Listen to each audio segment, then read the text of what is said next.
Apple Pies and Other Amends by ToEatAPeach, read by Bella. Chapter 16. 10 minutes until 8, Harry gives her a brief hug for luck and then vanishes into her fireplace. Hermione stares after him, unsure of how to best proceed. Should she just flee then? Just waltz into Malfoy Manor as though she owns the place? She realizes now what an intimate gift this flu connection actually is. She's never had to think about something like this before. It was always a foregone conclusion that she and her friends would connect their homes by flu. But with Draco, this pathway is different. It's not just a direct line from her home to his. It's also an invitation to make herself comfortable at his home. To come and go in his world as she pleases, in direct opposition to what Theo told her about the grown-up, isolated Draco. It's also a literal symbol of Draco's trust in her. The realization is a tad daunting, so she decides to approach this like a Gryffindor. Jump first, analyze later. Repeating, "Don't think, don't think, don't think," in her head, Hermione hops into her fireplace, announces Malfoy Manor, and holds her breath for the ride. Draco's suspicions were correct. The flu upsets her far less than apparition, and she steps into his library with a steady heartbeat and a clear head. That is, until she sees that he's waiting for her in one of the green armchairs, and her heartbeat becomes just a bit more erratic. He has one leg folded over the other and his face hidden by a thick leather volume. The book's spine reads, "Potions in Practice. Sourcing materials in a world of shrinking resources." "Good read," she asks as a greeting. He lowers the book to reveal a smirk. "Good trip?"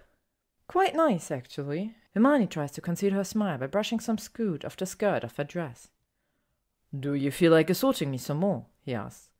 "I think there are still a few spots on my shoulder you didn't bruise last week." "Well, you should know that I'm a little violent when I have no idea what's going on." "Duly noted." Draco closes his book to set it onto the empty tea table. Hermione takes advantage of the fact that his eyes are averted to drink in the sight of him. He's eschewed the black suit for a grey one, and it looks rather striking against his pale skin and hair.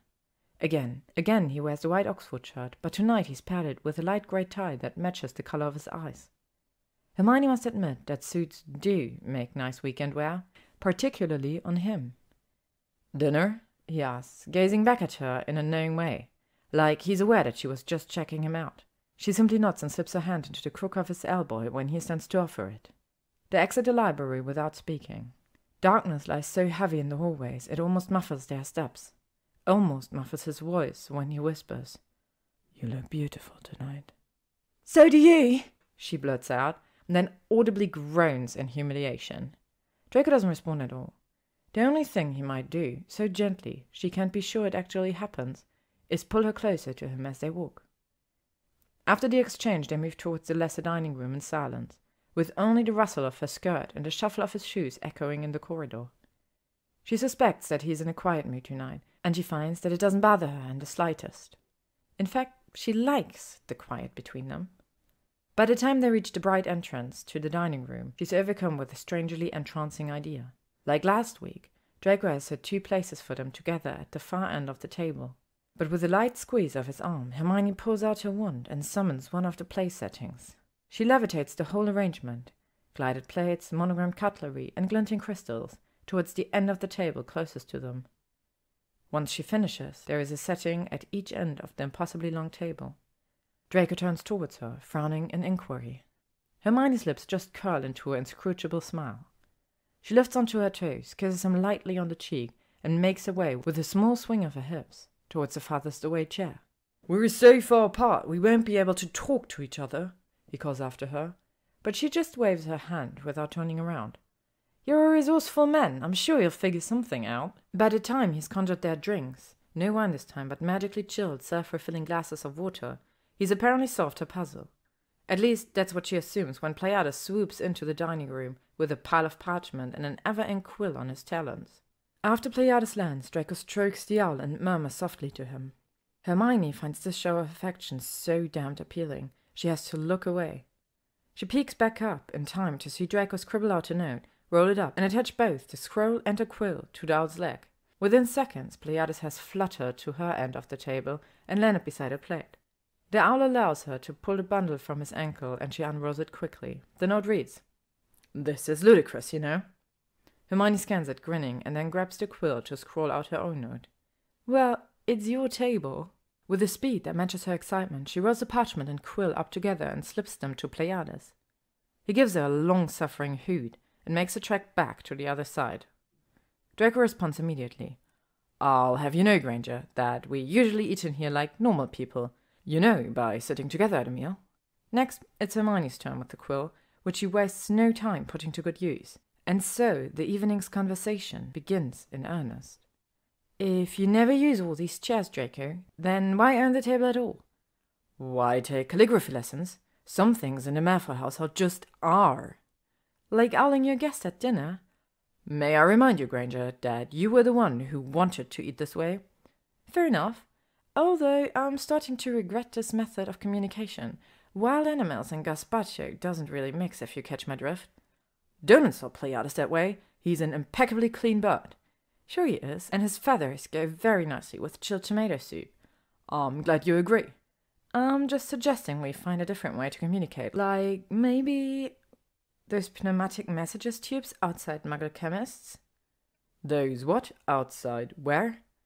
Pneumatic messages tubes that use pressurized air to... Oh, never mind. No, please go on. This can be one of our new projects once I've mastered baking. We'll revire the damp front gates and then install pneuma tubes to the side of my mother's 600-year-old table. This table is 600 years old? Give or take. You know, I can't help but feel like I'm eating dinner with Bruce Wayne. Who? Batman's alter ego. I repeat, who? Batman. He's a Muggle superhero who fights evil. Or may sometimes be evil, depending on one's interpretation. He wears a black cape and a mask, and he's super wealthy. I quite like the sound of him. Remind you of anyone in particular? I'm not sure you would like Batman, Draco. Unlike most Muggle superheroes, he has no magical powers. Then how exactly does he fight evil? With his super wealth, essentially. Not seeing a downside to this fellow. Actually, now that I think about it, you would like Batman. He's all angst and sadness and self-imposed tragedy. Hermione Granger, how dare you imply something that you could say outright? All right, then. You're all angst and sadness and self-imposed tragedy. That's much better. The night goes on roughly in the same manner until Pleiades has finally had enough. Exhausted, the owl drops their last note and then swoops out of the dining room with an indignant hoot. Hermione supposes that's her cue as well, since they finished the dessert course, a roughly hewn but decadent olive oil cake topped with a fresh butternut cream icing and sliced peaches almost an hour ago. She folds her napkin onto her plate, pushes back her oversized chair, and makes the long walk towards Draco's seat. When she arrives, she says nothing, but she holds out her hand for him with that little smirk she knows he likes. Draco lifts one eyebrow, smirks back, and takes Hermione's hand to pull himself standing. Their wordless communication is clear enough. If they haven't spoken aloud most of the evening, why start now? Shaking Draco's hand vigorously like an old chum, Hermione feels her mouth stretch into a full, toothy smile. After all, he just bloody gets it. The sensation of being understood, and by Draco Malfoy, is starting to become less unnerving and more pleasant each time she sees him. And she's brave enough to admit to herself that she wants to see him, maybe every day if he'd let her. Draco smiles too. They stay like that for long enough that at some point their joined hands stop shaking and start holding. She realizes with a start that they've been standing like that for a while, hands and eyes locked, with what seems like less and less space between their bodies. Also, she apparently stopped breathing some time ago. Hermione drags in a big gulp of air, gives Draco a firm nod of goodbye, and slips her hand from his. It's clear that she intends to leave the dining room as she occupied it tonight, silently, and so he lets her go without comment. She moves through the dark hallway wordlessly, but when she makes it back to the small library, she pauses to run her fingers along the place where Draco's fingertips traced her palm just before she walked away. Thank you for listening to today's chapter of Apple Pies and Other Amends by ToEatAPeach, read by Ella. If you would like to stay up to date on upcoming stories and chapters, you can follow me on AO3, YouTube, Instagram, or Tumblr. Thank you to ToEatAPeach for letting me use their story, and thank you to all of you for listening.